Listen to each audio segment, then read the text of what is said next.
උගෙනව නිවුස්ද? ඔයා ඔය කතාව කියන්නේ නැද්ද? මේ පොඩ්ඩක් නෙමෙයි ගොඩක් කල්පනා කර මේ වගේ දේවල් ඔයාගේ ආණ්ඩුවෙන් බලාපොරොත්තු වෙන්නේ නැහැ.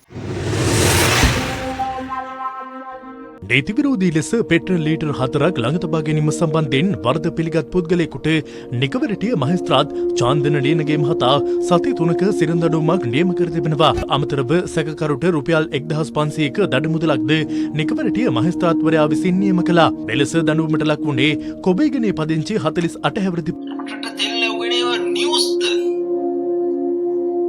රටට තෙල් ලැබක් කියන එක නිවුස්ද? බ්‍රේකින් නිවුස් එකක් කියන්නේ කොහොමද? රටට තෙල් ලැබුවේ එක. දැන් අර කුරුණෑගල පැත්තේ. කොහෙද? නිකවරට. කොබේගනේ මිනිස්සේ පෙට්‍රල් ලීටර් 4ක් ළඟ තියාගෙන ඉඳලා සති 3ක අනිවාර්යයෙන්ම සිරගත කිරීමකුයි 1500ක දඩයකුත් ගහලා. මේ වගේ දේවල් ඔයාගේ ආණ්ඩුවෙන් බලාපොරොත්තු වෙන්නේ නැහැ. ඒ මිනිස්සයා ඒක තියාගෙන හිටියේ මොන පදනමෙන්ද කියන එක. හරි ඒක නීති අන්දයි. නීතිය ක්‍රියාත්මක වෙලා තියෙනවා. නමුත් ඒ මිනිස්සයා ලීඩර් 4ක් ළඟ තියන් ඉන්න තත්ත්වයටපත් උනේ. අන්නේ තමයි ප්‍රශ්නේ. හරිද? ඔයා විධායක ජනාධිපති. ඒක මතක් කරනවා. ඔයා විධායක ජනාධිපති. වාගේ මේ පොඩි මිනිස්සුන්ට පහරක් ගහනවා කියන එක. වාගේ පාර්ලිමේන්තුවේ වාගේ ඇමතිලා කියන කොවිඩ් කාලේ එකතු කරන් හිටපු වවුනියාව ඇත්ත නේද? මේ තාම තියෙනවලුනේ. එතෙන්ට කොනීතිය. මෙතෙන්ට විතර ලීටර් 4ක් කියන්නේ මේ වතුර කෑන් එකකට දාලා ඉතුරු වෙනවනේ. ඔයා විපක්ෂේ හිටියනම් ජනාධිපතිතුමෝ මේ සිදුවීම මෙලෙසම වුණා නම් ඔයා කියන්නේ මෙලෙස රටට තෙල් ලැබුවේ නේව නිවුස්ද? දැන් අර කුරුණෑගල පැත්තේ කොහෙද? නිකවරටි. මොනුසේ පෙට්‍රල් ලීටර් 4ක් හොඳේ. පෙට්‍රල් ලීටර් 4ක් ළඟ තියන් ඉඳලා පොලිසියට අහුවෙලා උසාවියට දාලා සති 3ක් නේ හිරේට දාලා දඩේකුත් ගහලා 1500. එయ్యේ මිනිස්සු එහෙම තත්ත්වයටපත් උනේ. මේ දූෂිත පාලකයන්ගේ වැරැද්ද. නොහැකියා. ඔයා ඔය කතාව කියන්නේ නැද්ද? ඔයා ඔය කතාව අනිවාර්යයෙන්ම කියනවා. මං ආයෙත් මතක් කරනවා ඔයා විධායක ජනාධිපති. දෙයක් කරන්න පුළුවන්. ඇයි ඒ මිනිස්සයාට එහෙම දෙයක් වුනේ? ඒ තත්ත්වයටපත් උනේ ඇයි? මීට කලින් ලීටර් 10ක් ළඟ තියන් හිටියනම් මේ මාස දෙකකට කලින් ඔහොම ප්‍රශ්නයක් එන්නේ නැහනේ. මේ තත්ත්වෙත් එක්කනේ ඔක ආවේ. මම එක සැරේ කෙල්ලේම කියන්නේ මේක නොහැකියාව කියලා. මොකද මේක මේ රටේ ප්‍රශ්නයක් නොවන නිසා. කුලිය වශයෙන් ඇතිවෙච්ච තත්ත්වයක් නිසා එක සැරේ ඇඟිල්ල දික් කරන්නේ නැහැ. නමුත් වැරද්දක් තියෙනවා. තියෙන්නේ ඕගොල්ලන්ගේ පැත්තේ. ඒ මිනිස්සු ලීටර් 4ක් තියන් හිටපු එක නෙමෙයි. නීතියට අනුව එක වැරද්දක්. වර්තමාන රටේ තත්ත්වෙත් එක්ක නීතියට ඒ මිනිස්සයාගේ පුද්ගලික කාරණා අදාළ වෙන්නේ නැහැ. නීතිය අන්දයිනේ. නීතිය ගරු මහේස්ත්‍රාත් අධිකරණයේ විනිසුරුතුමා නීත්‍යානුකූලව අදාළ දඬුවම් නියම කළා තියෙනවා. නමුත් මෙතන ප්‍රශ්නේ ඒ මිනිස්සයාට ඒ තත්ත්වෙන් තියන් හිටිය ඉන්න තැනටපත් උනේ ඇයි? කලින් තිබුණ සිටුේෂන් එකයි දැන් තියෙන සිටුේෂන් එකයි දෙකක්. නමුත් පෝලිං යුගයක් එනවා කිව්වම මිනිස්සු ඔය හිතන්නේ නැහැ තමන්ගේ දේවල් කරගන්න. තමන් අකර්මන්නේ නොවි සාමාන්‍ය විදියට ජන ජීවිතේ පවත්වා ගන්න පුළුවන් විදියට හැකිතරමින් වැඩක් කරගන්නවනේ. ඒක නෙවෙයි තෙල් ටිකක් තියන් හිටියේ නේද? ලීටරේට කිලෝමීටර් 100ක් විතර යන්නේ 50ක් කියන්නේ. කිලෝමීටර් 200ක් දුවන්න තෙල් නෙවෙයි තියන් ඉඳලා තියෙන්නේ. හරි. ඔබතුමාගේ සභානායකතුමා නේද කියුවේ පාර්ලිමේන්තුවේදී මේ යාගේ යාළුවෙක් වවුනියාව වෙත තියන් ඉන්නෝ කියලා. මන් දන්න කට්ටිය ඉන්නවා නම් කමෙන්ට් එකක් දාන්න. එහෙම ඒ දෙන්න නීතිය ක්‍රියාත්මක වෙලා දැන් මේ යාළුවාට එහෙම මොකක් හරි නීතියෙන් අඩුවක් ලැබුණද කියලා. වෙන ආණ්ඩුවක් මෙතන හිටියා නම් කමන්නේ. නමුත් ඕගොල්ලෝ ආයේ පොඩි මිනිස්සු වෙන්නේ. මේවා මේ බොරු වෙලා තියෙන්නේ. කරන්න පුළුවන් කියලා දැන් නෙකිරිච්ච නිසා තමයි ඒක තියෙන්නේ. ඕගොල්ලෝ එක පැත්තකින්වත් දැනන්නේ නැහැ. අල්ලපු හොරෙක් නැහැ. බොරු ඔයාලා ඇල්ලු. එක සුරංගනා කතා කියලානේ ආවේ.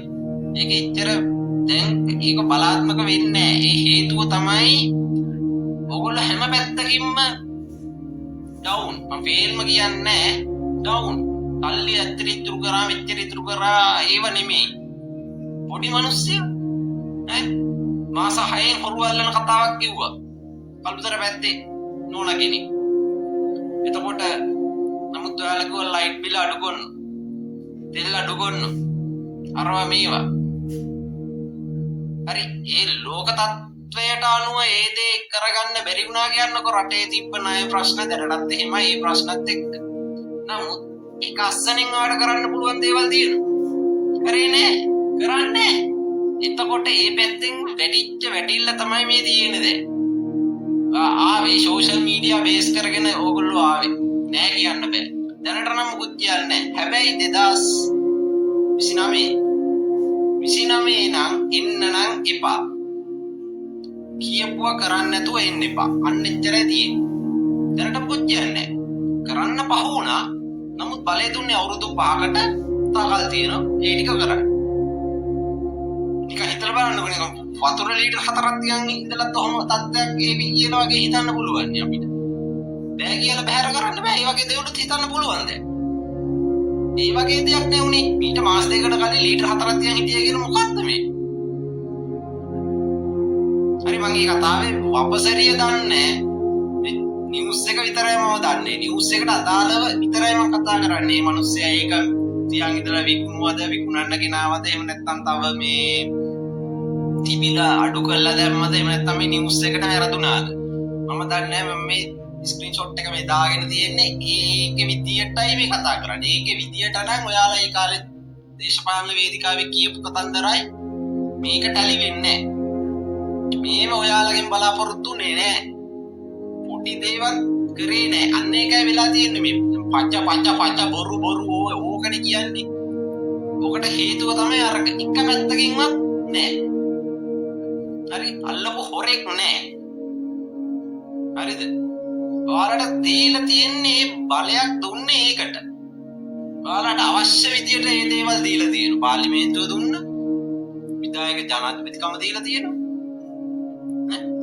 ඔය එක මොන දෝෂාභියෝග විශ්වාස භංග ඔක්කොම ගෙනාවත් එක මොහොතේ එක ක්ෂණයෙන් පරාද කරගන්න පුළුවන්.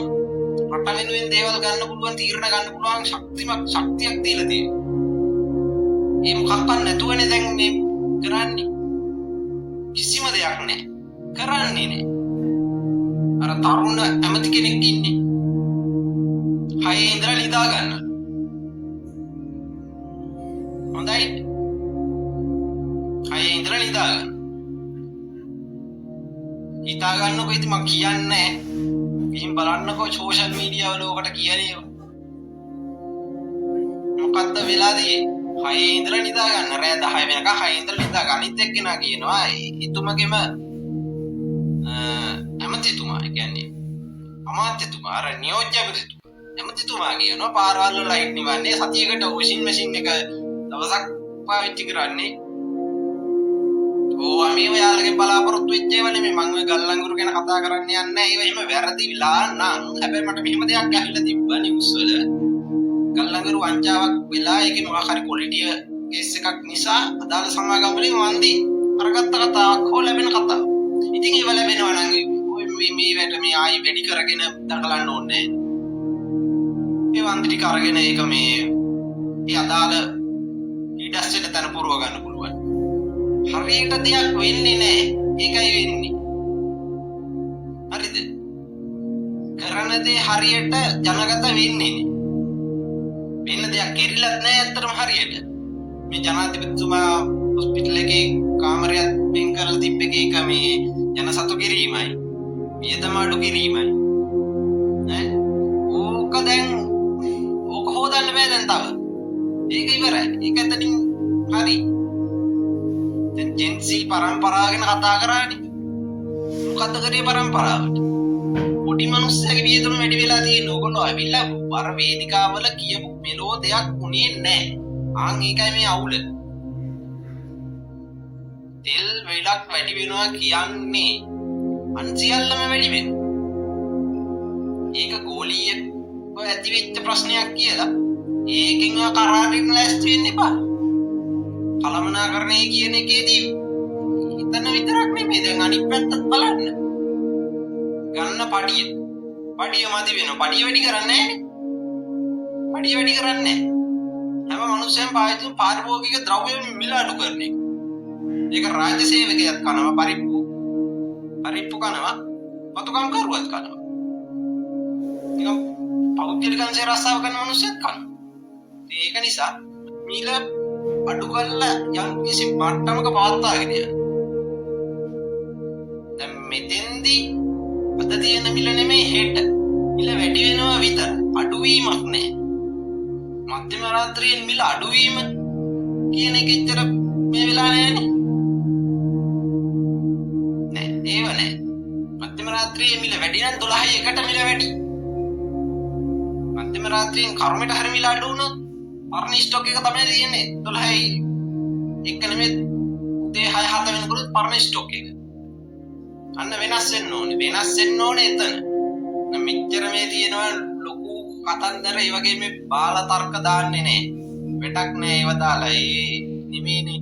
මේ තර්ක දාලා වැඩක් නැහැ. ඔයාලා ආපු දේ කියපු දේට අනුව තමයි ඡන්ද මිනිස්සු දුන්නේ. දැන් ඒ දේ කරගන්න බැරුවනේ ඉන්නේ. දැනට බැරුව. කරන්න පුළුවන් නම් කරන්න. සියලු බලය දීලා තියෙනවා.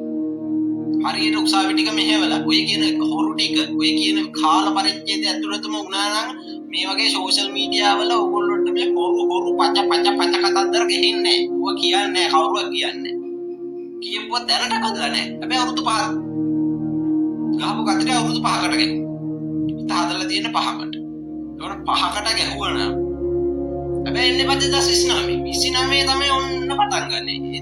එතකොට කියන්න බෑ කාලෙ මදි වුණා අරව මේව නෑ.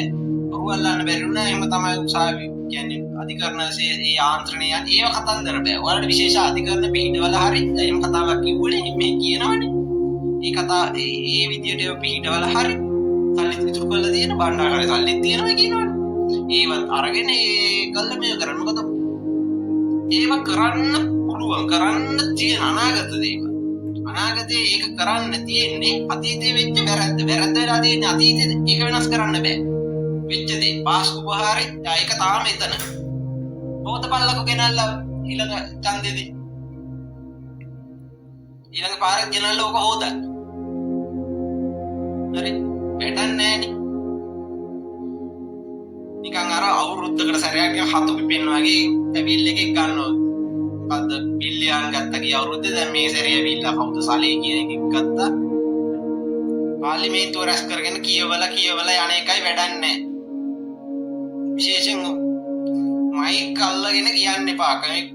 නිකන් මේගොල්ලෝ නිකන් කන්ටෙන්ට් ක්‍රියේටර්ස්ලාට එහෙම නැත්නම් මේ පේජ් කාර්යයන් එහෙම කියනවානේ. සෝෂල් මීඩියා පැත්තට මේ උපකාර කරන්නේ ඔය ආයුරින්ද. පේජ් එහෙම ප්‍රොමෝට් කරගන්න නියම අහිටොප් එහෙම කරන්නද ඉන්නේ. එහෙම නෙමෙයි. දැන් මිනිස්සු තමයි දැනෙලා පොඩි වෙලා තියෙන්නේ. ආයිත් මතක් කරනවා. පෙට්‍රල් ලීටර් 4ක් වෙන්නේ මිනිස්සෙක් බයික් එකක් වේවා ටිකක් ලොකු බයික් එකක් එමුගෙන් CT100 ප්ලැටිනා වගේ TVS ටැංකිය ලොකු ලීටර් 10ක් අහුවෙන ඒවා. එයින් එකකට ගහලා ඒ සතියේ QR එකෙන් ගියේ නැත්තම් QR එකේ තෙල් ටික ගහලා බයික් එකේ ඒකේ ප්‍රයෝජනයක් ගත්තේ නැත්තම් ඊළඟ සතියේ අග වෙනකොට ආයෙ රිනිව් වෙන අපරාධනේ මේ තෙල් ටික ගන්න කියන තැනනේ ඉන්නේ මිනිස්සු. උට අරක ඇදලා අරන් තියලා යන්නේ. එහෙම වෙන්න පුළුවන්. නැත්තම් ළමයි ඉස්කෝලේ ගෙනියන්න හදිස්සියක් වුණොත් කියලා අරන් තියුවා වෙන්න පුළුවන්. ඔයාම හිතලා බලන්න ලීටර් 5ක් අහුවෙන වතුර කෑන් එකකට නැති තරම් නෙමෙයි. ඒ අනවසරෙන් ලීටර් 4ක් මට නම් ප්‍රශ්නයක්. ඔය මේ නීතිය සම්බන්ධ කවුරු හරි දැනුවත් කෙනෙක් ඉන්නවා නම් මේ තත්ත්වය අනුව පොඩ්ඩක් ඒක කියලා දෙන්න. මොකද ලීටර් 4ක් කියන එක මට තාම ප්‍රශ්නයක්. එහෙම උනේ අනවසර උනේ කියලා කවුරුරේ කොහොම හරි අර දැන් අරක්කු තියාගන්න පුළුවන් සීමාවක් තියෙන ඒ වගේ සීමාවක් දාලා තියෙනවද කියලා. අනවසරෙන් අවසර ගන්න ඕනේ කාගෙන්ද එතකොට? ලීටර් 4ක් තියලා. මම දන්නේ නැහැ. ඒකයි. නැත්නම් තියනවනේ. කිසිසේත් ගැලුමක තියාගන්න පුළුවන් මෙච්චරයි එහෙම. ගෙදරක තෙල් තියාගන්න බෑ. එහෙම. අන්න එහෙම මොකක් හරි නීතියක් තියෙනවා නම් එහෙමයි. නමුත් මට පේන මානේ තමයි මම මේ කතා කරේ. සහ ඒක කතා කරන්න ගිහින් තමයි මේ පොදුවේ මේ සමස්තය ගැනම කතා කරන්න උනේ. මම කතා කරන්න වෙනවා. ඔයගොල්ලන්ගේ කට්ටිය කියන කතා ටික පොඩ්ඩක් නවත්ත ගන්න. ඒ කියන්නේ දැන් කියන ඒවා දැන් වළංගු නෑ. අර කියන්නේ ඔයාම කියනෝනේ ඒකට 2500 බන්දුලට ඊප කතාව. ජනාධිපතිතුමා ඔබතුමා කියන්නේ කතාව. ගෙදර නෝන ගණන් ගන්නෙත් නෑ වගේනේ. ගෙදර නෝන නෙවෙයි දැන් රටේ මිනිස්සු ගණන් ගන්නෙත් නෑ. හේතුව තමයි අද කියන දේ හෙට බොරුවක් වෙනවා. හරිද? ඒක මේ தත්ත්වය. දැන් අර කලින් කියපු බොරු තියෙනවා. ඒව දැනට බොරු සර්කල් එකේ තමයි තියෙන්නේ දැනට. ඒක පොඩ්ඩක් එළියට ඇතලා ඒක දාගන්න මේ යථාර්ථයක් කරපුවා කියලා. හරි හැමං එක මිනිස්සෙකුටවත් නෑනේ මම දැනුවත් අර කලින්ම නඩුව අහලා තිබුණේ අර කැරම් බෝඩ් සිදුවීමේ නඩුව ඒ තීන්දුව හම්බුණා. නැතුව තව ලොකු එහෙම සිදුවීම් නෑ. අධිචෝදනානම් පත්‍ර නම් හැමදාම බාර දෙනවා අර එහෙම දෙනවා මෙහෙම දෙනවා. පොඩි මිනිස්සයා කෙනෙක් ළඟ යනවා අරව මාස 3න් 6න් යනවා. ඒවත් ප්‍රශ්න ওই සම්බන්ධවත් වෙනම කතා කරන්න ඕනේ. අධිකරණ ඇමතිතුමත් කියනවනේ නේද යම් දේවල් ඒකේ ටිකක් දාලා ඒක වෙනම කතා කරන්න ඕනේ. දැන් මේ පෙට්‍රල් සිදුවීම දැකලා තමයි මේ වටේ කරගෙන උනේ. ඉතින් අය කියන්නේ තෙල් කේස් එකේදී මේ ආවිලා වැඩි කාලයක් කියන පාර්ලිමේන්තුවේ ප්‍රකාශයක් කරා අච්චර කාලෙ මෙච්චර කාලෙකට තියෙනවා කියලා. පස්සේ කියනවා මේ එදාම හෝ ඊට පහුවෙන්ද දවසක කියනවා මම තෙල් ලින්කාරයෙක් නෙමෙයි අරකයි මේකයි කියලා. ඊට සතියකට පස්සේ කියනවා තෙල් අපි කලින් ඉන්න තිබිච්ච නැවුත් එක්ක තමයි අපි කිව්වේ කියලා. තනි වචනයක් තියාගෙන ඒ විදිහට වැඩ කරා නම් බොහොම හොඳයි. මොකද දැන් තව හෙට අනිද්ද තව නැවක් આવොත් ඔක ආයෙ වැඩි වෙනෝනේ. වැඩි නම් වැඩි වෙනවා. අඩු නම් නෑ. අඩු නෑ. ඒව සතියකට දෙකක් තුනක් ගිහිල්ලා තමයි යන්නේ කල්. ඔබතුමාලගේ ඇමතුමාලා කෙනෙක්ම කියනවනේ නේද? අඩු වුණත් එහෙම බලාපොරොත්තු වෙන්න බෑ කියලා. වැඩි වුණා නම් මධ්‍යම රාත්‍රී. අඩු වුණා නම් මධ්‍යම රාත්‍රී 30ක් 40ක් ගිහින් තමයි. ඒකත් වැඩි වුණු ප්‍රතිශතයේ නඩකටත් අඩු ප්‍රමාණයක් තමයි අඩුයි. ඉතින් ඕකයි තත්ත්වය. තමයි දානවා මේ ස්ක්‍රීන්ෂොට් එක. මේ නිවුස් එක බලන්න. මෙහෙම දෙයක් කතා කරන්න උනේ ඇයි? ඔබතුමාලා කියලා ඔබතුමාලා වගේ මේ පොඩි මිනිස්සු නේ ගමේ සාමාන්‍ය මිනිස්සු. එහෙම දේවල් වෙනකොට පොඩ්ඩක් හිතට අමාරු. ඒකයි. මේක නෙමෙයි දකින්න තිබුණේ අර වවුනියාවේ ඇමතිතුමාගේ කවුද හිතවතෙක්ගේ ඒක වටලලා ඒ බැරල්නේ. ඒවයින් තිබුණා එහෙම නැත්තම් බවුසර් එකක් පිටුවින්ම වාහනයක් එක්කම ගෙදර තිබුණා ඒවා. එහෙම දෙයක් තමයි බලාපොරොත්තු වෙන්නේ නැත්තම් මේ ප්ලාස්ටික් කෑන් එකක තිබිලා මේ පෙට්‍රල් ලීටර් 4ක එකකට මේ මනුස්ස හිරේ දැම්මයි කියන එක නෙමෙයි. මේවට ඉතින් නිසි විසඳුම් ඉක්මනට ගන්න මේ වගේ ක්‍රියාමාර්ග. මොකද මේ ඔබතුමාලා හිතන්නේ නෑ. මොකද මේ පාර්ලිමේන්තුව ගැන කිටියෙන් කියන්න මේ පාර්ලිමේන්තුවේ දැනුවත්ව 1994 තමයි අඩුම ඉන්නේ മന്ത്രിවරියක් පුත්තලන් දිස්ත්‍රික්කේ. ඊට වඩා වැඩිමල් අය මිසක් අඩු අය නෑ. එතකොට ඔයාලා දන්න ජෙන්සී අනම්මනම් කතන්දර මේ දැන් ඉන්න තාරුණ්‍යයට ඒව ඕක ගැලපෙන්නේ නෑ දැන් යන විදිය. දැන් මේ මිනිස්සු ඡන්දෙ දුන්නා. දැන් බලාගෙන ඉන්න වැඩේ කෙරෙනකම්. හරි. ඔයගොල්ලෝ එන්නකෝ කරගන්න බැරි වෙලා ඊළඟට එක වේදිකාවකට එන්නකෝ. ඔය පෙන්නන්න මේ සත්‍ය නැතු ඉන්න පරම්පරාවේ හැටි කොහොමද කියන. බොරු කයිවාරු නරිවාදන් නම් ඇද බාන්න එපා. හේතුව තමයි ඕගොල්ලොන්ට සෙන්ස් එකක් නෑ මේ ජෙනරේෂන් එක ගැන. පාර්ලිමේන්තුවේ කීයෙන් කී දෙනාට දැන් දුන්නොත් අපි දෙමු ලැප්ටොප් එක ගානේ. එහෙම නැත්නම් ෆෝන් එකක් දෙනවා. ඔය ෆෝන් එක සම්පූර්ණ රීසෙට් කරලා ගන්න කියලා කිව්වොත් ඔය 225න් අනුරත් ඇතුළුව කීයෙන් කීයකටද පුළුවන්? හරි. එතන ලොකු මේ එකක් වෙන කතා කරන්න තියෙනවා මේ ඔයගොල්ලෝ කියපුවත් එක්කම කතා කරන්න පුළුවන් මේ වගේ දේවල්. පොඩ්ඩක් තව බලලා කල්පනා කරලා මේ සිදුවීමත් එක්ක හිතලා බලලා ඉක්මනින් කටයුතු කරලා මේ தත්ත්වය සමනය කරලා දෙන්න. මොකෝ නැත්තම් මිනිසුන්ට අවුරුද්දක් කන්න බැරි වෙනවා. අන්න එතකොට මිනිසුන්ගේ පීඩනය වැඩි වෙනවා. පීඩනය වැඩි වෙච්ච ගමන් අර කලින් සැරේ 2022 මේ தත්ත්වෙටපත් වෙන්න ඉඩ තියෙනවා.